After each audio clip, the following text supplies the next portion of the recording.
Hindi, nandito sa clubhouse. Sa clubhouse daw. Sumama ka na, mother. Oo, may nagkitin doon ng babae na bahay ni Maymay. Oo, teka. Mag-ano to, mag-asawa. Liplin? Oo, tinawagan ako ng Pilinbes. O, di sige. Loko ah. Wala. Sige. Kailangan mo sumama kasi ikaw yung witness last year, di ba? Yung may puno pa yung bahay.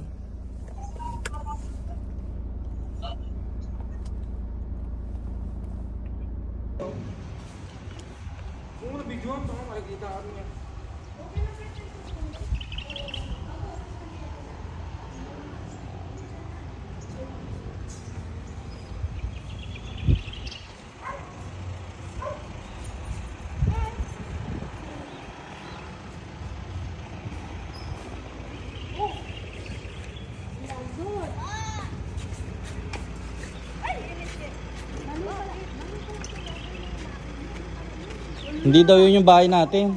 Hindi daw, hindi. Saan daw? Ayan ang may owner, oh. Ayan dito. Kasi nagkamalit daw. Akan na yung requirements pa. Siya yung... Matanda na na panahon. Ayan, nagkiklaim.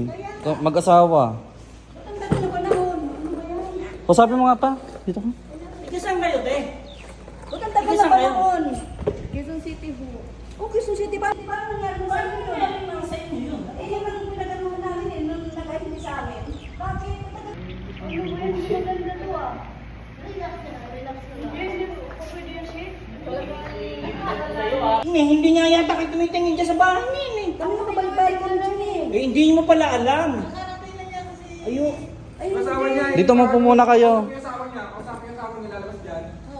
Pa, dito muna pa. Ma, dito muna.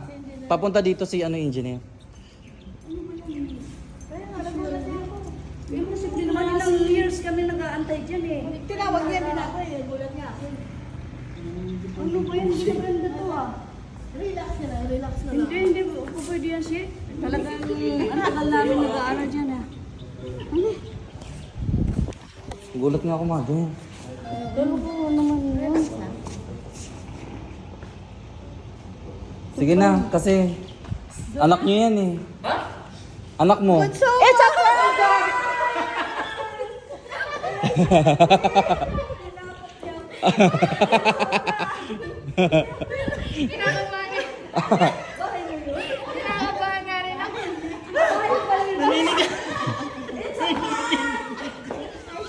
prank!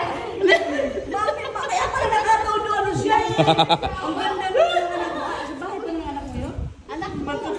Ha? Si Maya. Si Maymay!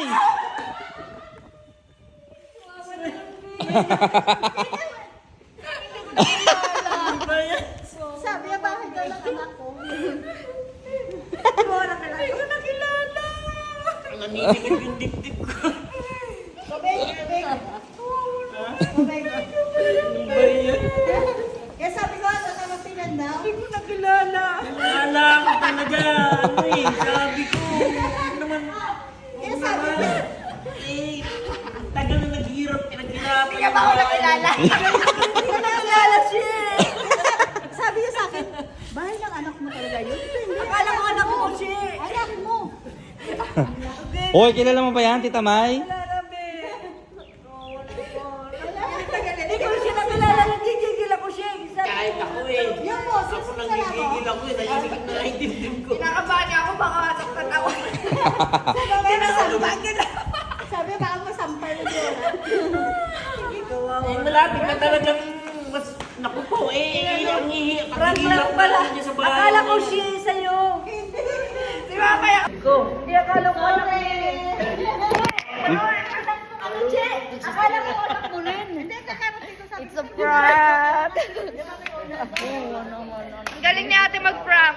Si Bibi pala to. Sinundo ka pala nila, Be? Oo, tinundo nila ako. Thank you po ate. Kaya pala surprise sa kayo. Si prank sila na prank. Ay, ano ba yan? Sura ko parang... Hindi naman nagalit. Galit ka na. Nag-blood na yun pag gano'n si Papa. Oo, naninikip na yung ano. Ibig sabihin, hindi nagalit kay Maymay. Hindi. Oh, hindi na siguro. Baka ano pa, susunod na araw. Tsaka kay kuya din. Ngayon na bigla pa sa live. Mm. Gulat sa eh. Taka, sinisensya na nakata kanina kasi nakikita ko ng tsura Ako ni nga Papa din, parang may sinasabi- himatay na. Ayun pala Taka, yung sinasabihan nga tayo, mapapahintuin eh.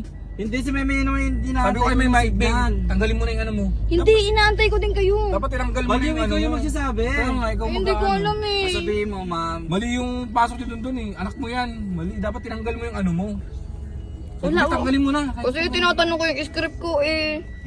Di Ay, ba? Diyos ko, ikot pa sa bahay. Sabi ko, Ayun ta- yung doon tayo, temporary ba, ayun o. Sabi ko, tanggalin mo na be. Sabi ko. Yung pala yung tinitingin mo sa akin. Hindi na makain yung papa mo eh. Sasabog na mo ko eh. Si Meme yung signal niya yung natay ko. daw ang dibdib. Nga. Oo, naninikip talaga. Nanikip talaga yun. Oo, maano si Papa eh. Buti nga kumalma eh. Galit na galit sila. Pagpunta pa Nagalit lang. na- Naglalakad pa lang, galit na talaga sila. Ramdam ko na eh. Natarat na agad. Binabanatan na sila. Kasi pinalibutan nila ako eh. Nag-triangle sila sa akin eh. Ayun, bahay mo. Ano gagawin ko? Ayoko ipakita yung kamay ko kay Bang. Ayun.